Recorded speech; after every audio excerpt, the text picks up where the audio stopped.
started. 15-minute meals. Okay. So I just want to go through an agenda so you know what to expect for the next 30 minutes or so. I'm going to share a little bit about myself, tell you about my story. Then I'm going to cook because that's what we're here for, right? And then I'm going to tell you a little bit about my online cooking school. Okay. So next 30 minutes, I want you to take this very serious. I want you to get as much out of it as you can. I want you to leave this webinar and feel like you have things that you can implement now. So I want you to try to eliminate any distractions that you could potentially have. Put your phones away, silence them, get out a pen and paper, take some notes. I'll make sure you guys get a recording of this, but I want you to kind of take notes as we go along so that you can make notes of ingredients and make these things your own. All right, so who this webinar is not for? I think that's important for us to just talk before we get started. Who is this not for? If you feel like you don't want to put the work in to cook and to take advantage of your health, if you're okay with your health being in the hands of somebody else, I always tell my patients, I don't want you dependent on me, right? If you're on a bunch of pills, you're dependent on me. You got to see me every 3 months. I got to draw your blood work. You need me. I don't want you needing me. I want you to be completely in control of your health, and I want you living and thriving independently of me. Okay. So, but if you're okay with that, if you're okay with someone completely controlling your health, then this is not for you. And if you think you got it all figured out, this is not for you, and you should probably let me know because I don't have it all figured out. Who this is for. Now listen, if you're someone that wants to make homemade meals, but you just don't know where to start, then this is definitely the place for you to be at. If you're already making homemade meals, if you're already someone that's cooking and you like cooking and you're already in the kitchen, but you just want a way to improve some of the things that you're already making, you want to make the dishes that you're making more nutritious, then this is for you. If you're a busy woman, and I'm sorry, I know there's some men on here, I tend to talk to the women, I don't know, it's my thing, I don't know. But guys, or a busy man, if you're just busy and you're short on time and you're on a budget, this is for you. I was a student for over 10 years, and so I think I learned a lot of stuff in terms of medical knowledge, but one thing I have mastered by being a student is living on a budget. So I think I will forever, it doesn't matter how much money I make, I think I'll always live on a budget. So all of my meals are budget friendly. If you believe that optimal health is important to living your purpose, then this is for you. I always feel like if your health is not in the best state it can be in, there's no way that you can live out your purpose, right? We hear stories all the time about people who are extremely successful, have lots of money, and then something tragic happens with their health, and then they just can no longer do the thing that brings them joy anymore. And so I connect optimal health with your purpose. You cannot live your purpose if your health is not in the best state possible. If you're interested in learning sustainable lifestyle changes, this webinar is for you. And if you or anyone in your family has a history of obesity, diabetes, high cholesterol, high blood pressure, fatigue, just any kind of chronic medical conditions, then this webinar is for you. Okay, if you said yes, welcome. I think you're in the right place. You can stay logged on. I'm glad you're here. I want to just tell you a little bit about me. So the picture all the way to the left of the screen is a picture with me and my parents. I am the first person in my family to go to college and graduate. I grew up, my family owned dry cleaners in the city throughout Metro Detroit area. I thought growing up that that's what I was going to do. I thought that I was going to take over the family business. I decided in middle school that I wanted to become a doctor. So I went to the Wayne State University School of Medicine and got my MD degree there, and then went on to Halifax Health in Daytona Beach. I missed the beach. Anyway, I went to Daytona Beach and did my family medicine residency. So during my third year of residency, I was getting off of a 26-hour call, and it was my routine that every time I got off call, I would call my dad on my drive home, and it was kind of the thing that would keep me awake while I was driving home. And so I noticed one Saturday when I got off early in the morning and I was talking to him, telling him about all the patients I'd seen the night before, he was just acting kind of strange. His voice seemed a bit muffled, and it turns out that my dad was having a stroke while we were on the phone. And so it was kind of like a big thing at the time. I called my mom, we made sure we got him to the hospital. And at that time he was diagnosed with uncontrolled high blood pressure, elevated cholesterol. His cholesterol was so high that they couldn't even read it. Like the lab just said too high to read. And he was diagnosed with diabetes. And that was like a big kind of shift for me because my dad was not a neglectful patient. He wasn't that guy that was never going to the doctor. He was going to the doctor. He was getting his physicals. He was doing all the things that as a doctor we tell our patients to do, right? He was taking his pills every morning, but something bad still happened. And so as a resident at the time who was, you know, doing everything by the books, it just kind of moved me a little bit. Why is it that patients can still have bad things happen even though they're doing everything their doctor tells them to do? Same thing with me. I was taking care of patients in my clinic, but then, you know, admitting them to the hospital for heart attacks and strokes and things like that. So I just felt like something is not right, like we're missing something. And so the picture in the middle is actually my dad a week after he had a stroke. Of course, he's back in the cleaners because where else would he be? That is his passion. He feels like his purpose. And so you can see kind of the right side of his face is flat because his right side was affected by his stroke. So that's when it became very clear to me that when we give patients medications for their blood pressure, their cholesterol, their diabetes, that we're not really getting at the root of their illness, right? High blood pressure, elevated blood sugars are just symptoms of the disease. Those aren't that's not the disease, right? So the true disease is a poor diet, bad nutrition, and lack of physical activity. So I became completely committed to being this doctor that makes it very clear to my patients that the food and the things that you put in your body affects your health, and just making those dots and those connections very clear. I feel like when it comes to, for instance, cigarette smoking and lung cancer, that connection is very clear, right? We know, everybody knows if you smoke cigarettes, it puts you at risk for lung cancer. But when it comes to our diets, it gets a little bit fuzzy. It's like, do I eat meat? Do I not eat meat? People, it's just kind of confusing. So I did some extra training after residency through Tulane School of Medicine and Culinary Medicine, just to get some extra skills so that I could properly educate my patients. Medical school curriculum is very rigorous, but to be completely honest, nutrition was 6 weeks of my entire medical school training. So definitely not enough that I would feel comfortable and confident to teach my patients and tell them what to do. So that's me in New Orleans at Tulane doing one of their cooking classes as a part of my program. So let's get to it. I'm going to stop sharing the screen.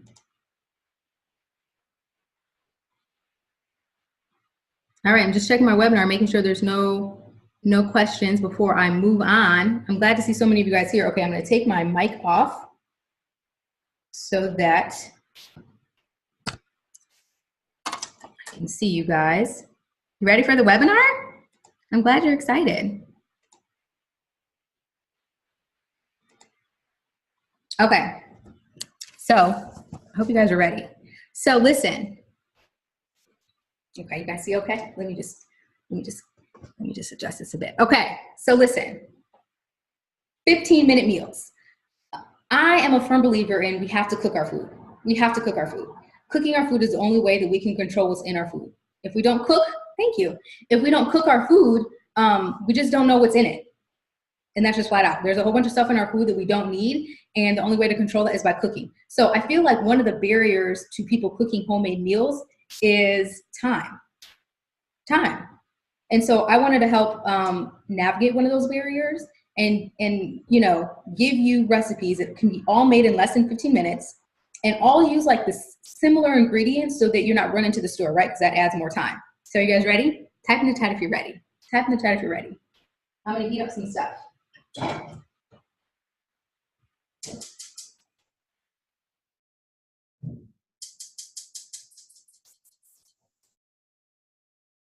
Okay, you ready? Everybody's ready? You ready? Okay. Okay, so dish one. So before I got on this call with you guys, I ground some ground turkey. I browned some ground turkey and onions, and I just seasoned it with a little seasoning salt, black pepper, and garlic powder, okay? Super easy. Ground turkey, this costs $3.99 at the grocery store. It's extra lean. We you know, if we're gonna eat meat, we want it to be lean meat. We don't want it to be pork or beef. We'd rather it be ground turkey or chicken. Okay, so I've got my ground meat, just sauteed with some onions. I've got a jar of diced tomatoes. I've got a jar of diced tomatoes. I'm just gonna add some of these to this. All right, that looks good. Add all of these. So I'm just mixing this up. So I'm just mixing up This is going to be super simple, right? A jar of tomatoes costs what? Maybe $1.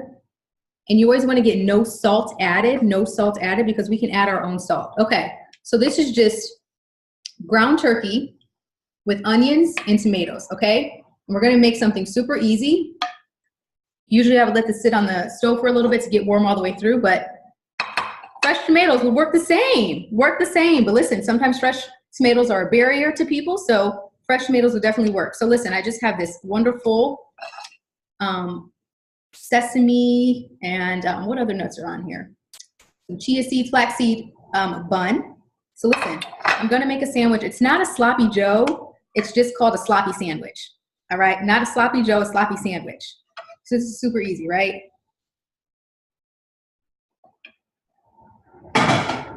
So here I have my sloppy sandwich. Let me show you guys. Sloppy sandwich, okay? Not a sloppy Joe, just a sloppy sandwich. Okay, super easy, right? Dish one. All right, who's ready for dish two? You want dish two? Okay, dish two. So, in my other pan here, I have, make sure it's not hot, okay. I took a can of black beans. That looks beautiful, right?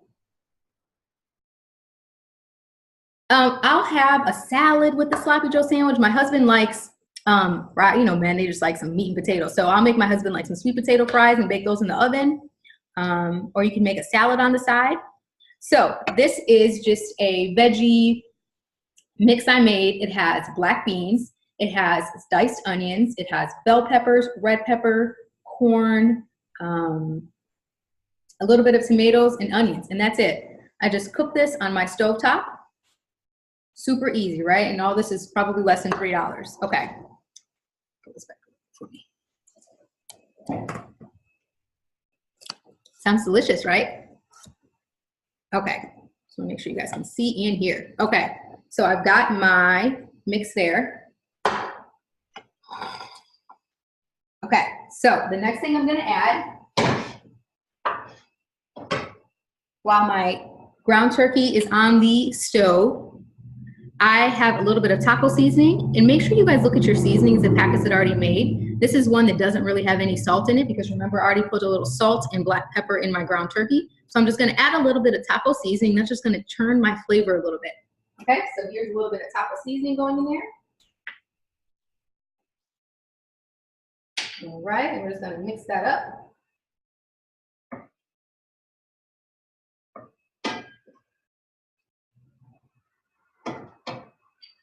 So taco seasoning usually has some cumin, some chili pepper.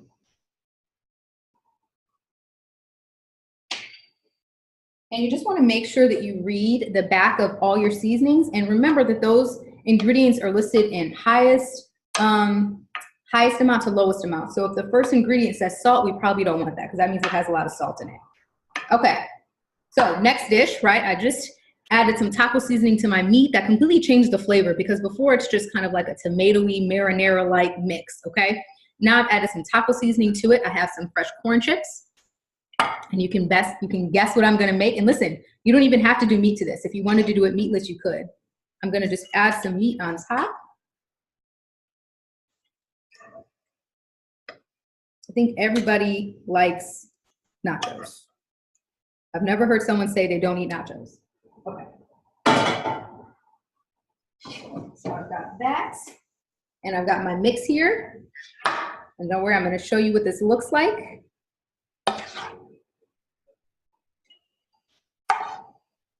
All right, so look how beautiful this looks, guys. How easy was that, right? So corn chips, and make sure you're just getting some, whole wheat or whole multi-grain chips. I've got my vegetables on top. You could also add some salsa if you wanted. And listen, here's an extra little treat. Something that I never want you guys to put on your, oh yeah, guac would be amazing. You want to put a little bit of cheese on top. Listen, I never want you putting liquid cheese in your food. I never want you putting sour cream in your food. We can do a little bit of drizzle of cheese on top and that's it. Listen, does this look good or does this look good? Super easy. You can make it completely vegetarian if you want and put no meat on it. You could add some salsa if you just want it more juicy, okay? So what is this? Dish number 2, huh? All right. Dish three, dish three, dish three. I'm gonna make a little burrito bowl, okay? We're gonna just do it a little Chipotle-like, okay? So I have some brown rice that I've made. I sliced up a half of avocado, just a little cilantro on the side. Let me turn this off.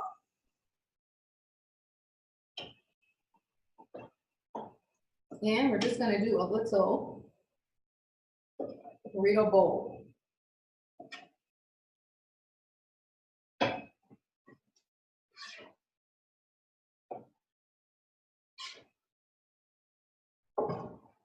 So this would be a good meal prep dish.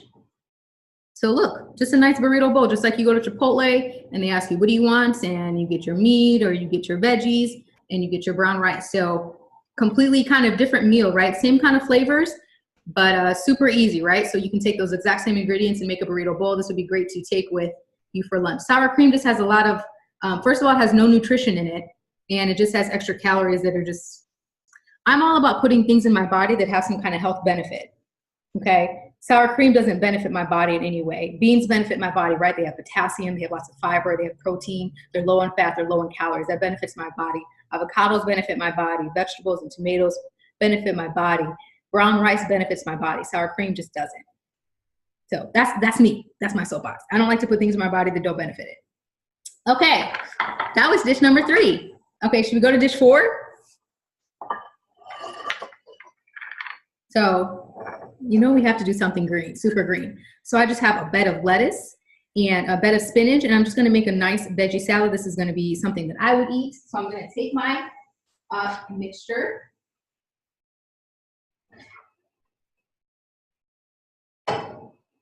Salads are super healthy, but one of the things that sometimes is not healthy is the dressing that we put on top. So,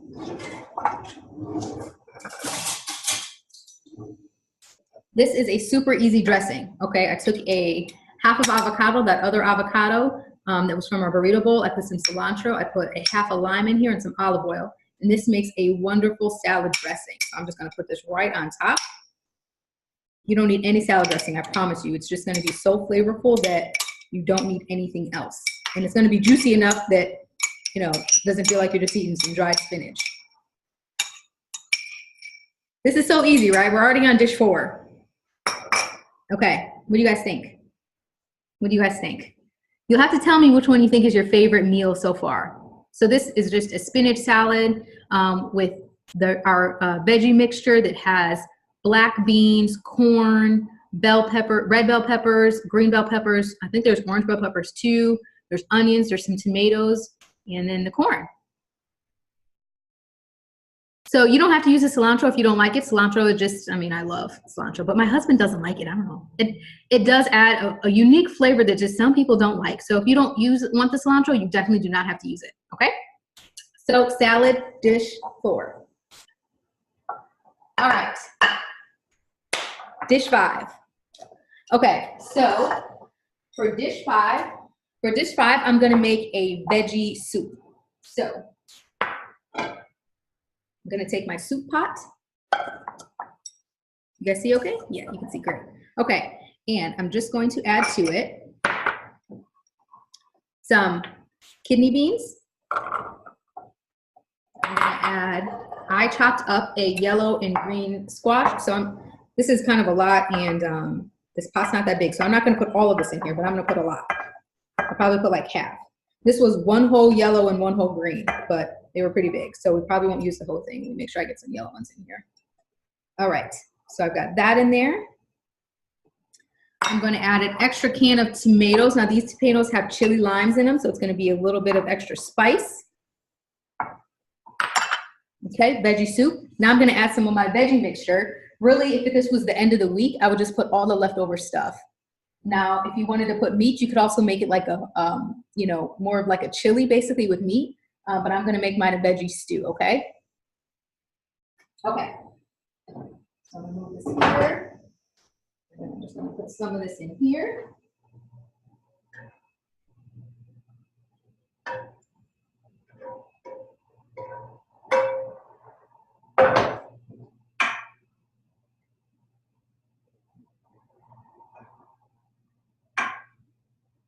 All right, so Obviously, we would let this sit on the stove. I would usually let this simmer with the lid on for 10 minutes.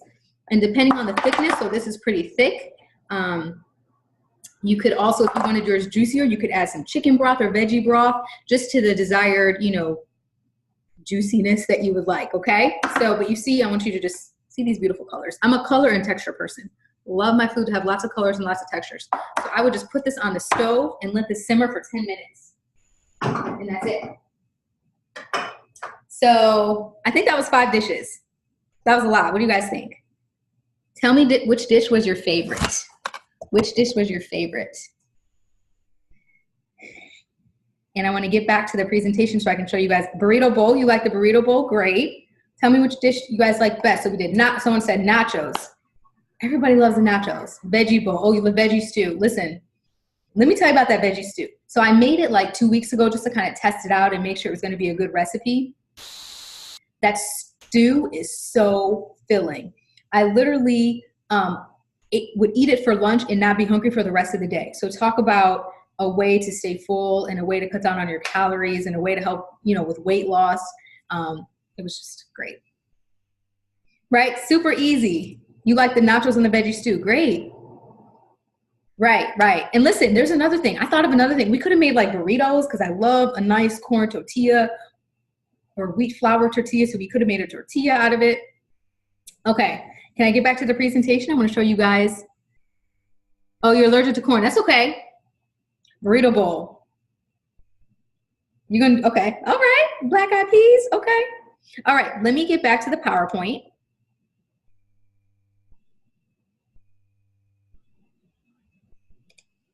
Let's get back to the PowerPoint. Let's see. Okay. So we just did our 15-minute meals. That was great, right? Okay. Okay, so I want to talk about what I think is next. So obviously I identified there's a problem, right? There's a problem with when I talk to patients, there's a lack of just what people are eating is influencing their health. I had a patient yesterday and he was a new patient to me and he wanted to talk about his cholesterol. It was high last year and I said, okay, what have you been doing it to lower it? And he was like, I don't know, they told me to eat healthy, but I don't know, you know, he's a bodybuilder, so he eats a lot of protein, and a lot of his protein is coming from animals. And what I had to explain to him is, you know, animals have some fat, and some of that fat is saturated fat, and that's what's making your cholesterol elevated, despite you being this really healthy person. He's like, I didn't know. I've been eating steak every night. So I say that to say I feel like that there is a gap between, you know, food and health. There is this gap. And this was me actually doing a live event at a colleague's house. And I was just kind of sharing some information.